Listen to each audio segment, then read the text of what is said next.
As I was leaving the hotel this morning,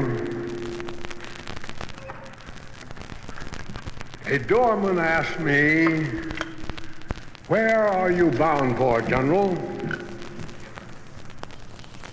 And when I replied West Point, he remarked, "Beautiful place. Have you ever been there before?"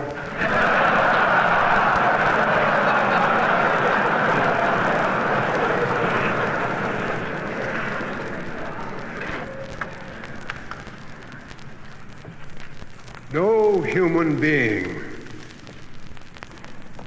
could fail to be deeply moved by such a tribute as this.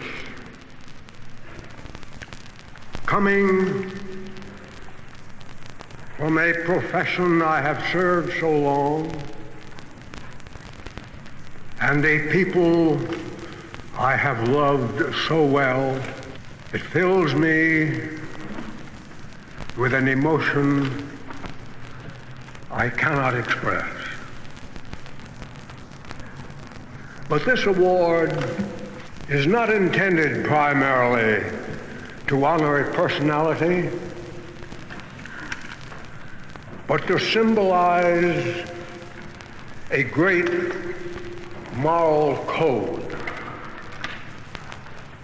The code of conduct and chivalry of those who guard this beloved land of culture and ancient descent. That is the animation of this medallion. For all eyes and for all time, it is an expression of the ethics of the American soldier. That I should be integrated in this way with so noble an ideal arouses a sense of pride and yet of humility which will be with me always. Duty, honor, country. Those three hallowed words reverently dictate what you ought to be, what you can be, what you will be. They are your rallying points to build courage when courage seems to fail, to regain faith when there seems to be little cause for faith, to create hope when hope becomes forlorn. Unhappily, I possess neither that eloquence of diction, that poetry of imagination, nor that brilliance of metaphor to tell you all that they mean. The unbeliever will say they are but words, but a slogan, but a flamboyant phrase. Every pedant, every demagogue, every cynic, every hypocrite, every troublemaker, and I am sorry to say some others of an entirely different character will try to downgrade them even to the extent of mockery and ridicule. But these are some of the things they do. They build your basic character. They mold you for your future roles as the custodians of the nation's defense. They make you strong enough to know when you are weak and brave enough to face yourself when you are afraid. They teach you to be proud and unbending in honest failure, but humble and gentle in success. Not to substitute words for actions, not to seek the path of comfort, but to face the stress and spur of difficulty and challenge. To learn to stand up in the storm, but to have compassion on those who fall. To master yourself before you seek to master others. To have a heart that is clean, a goal that is high. To learn to laugh, yet never forget how to weep. To reach into the future, yet never neglect the past. To be serious, yet never to take yourself too seriously. To be modest,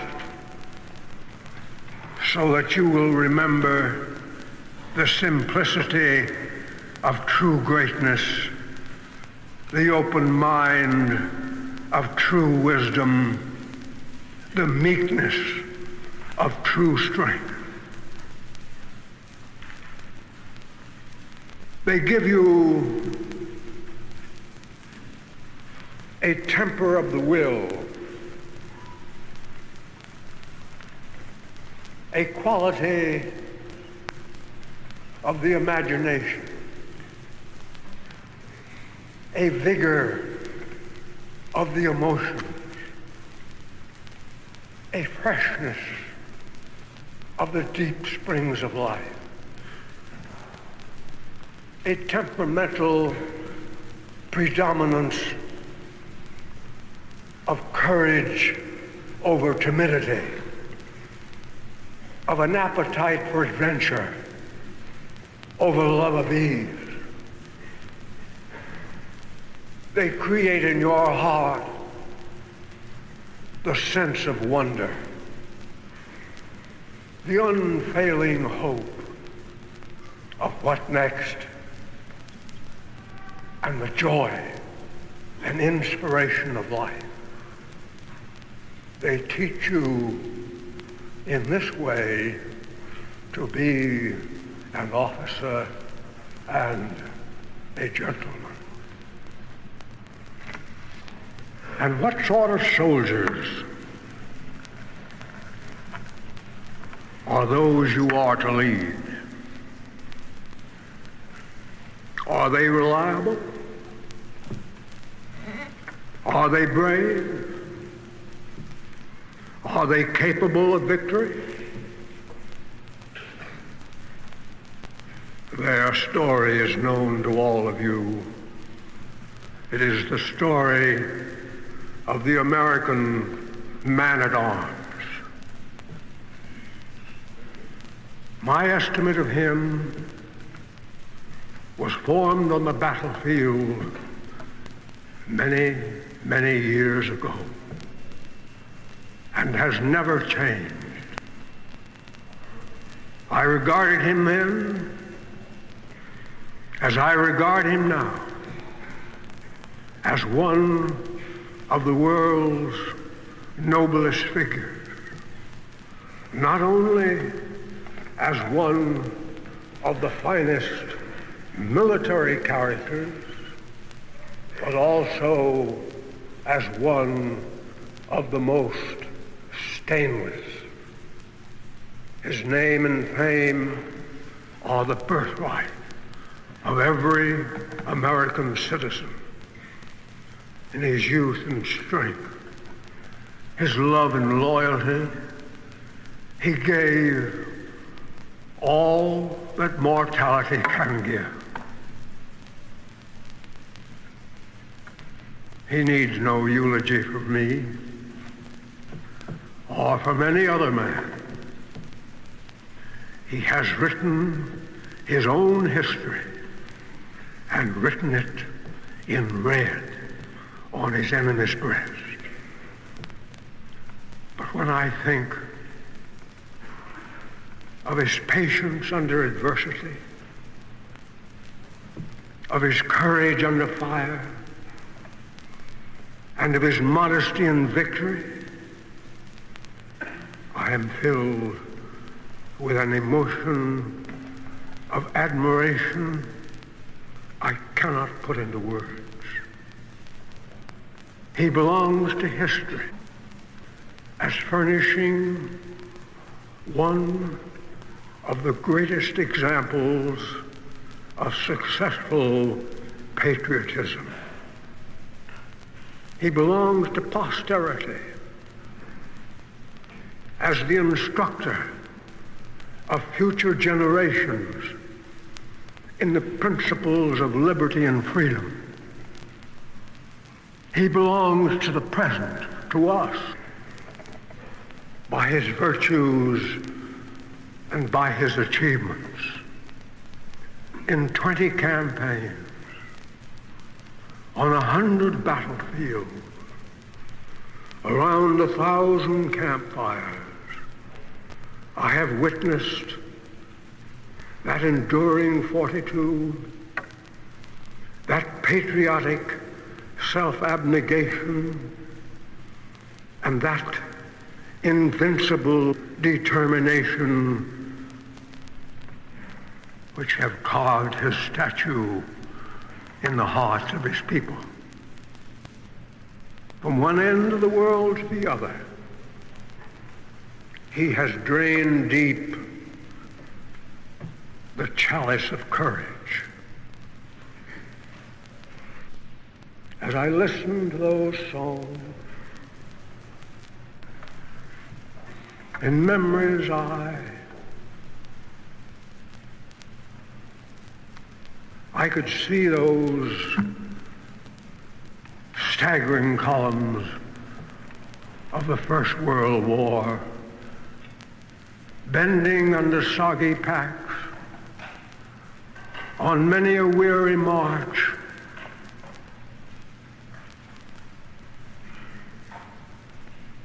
from dripping dusk to drizzling dawn, slogging ankle deep through the mire of shell-shock roads to form grimly for the attack, blue-lipped, covered with sludge and mud, chilled by the wind and rain, driving home to their objective, and for many, to the judgment seat of God.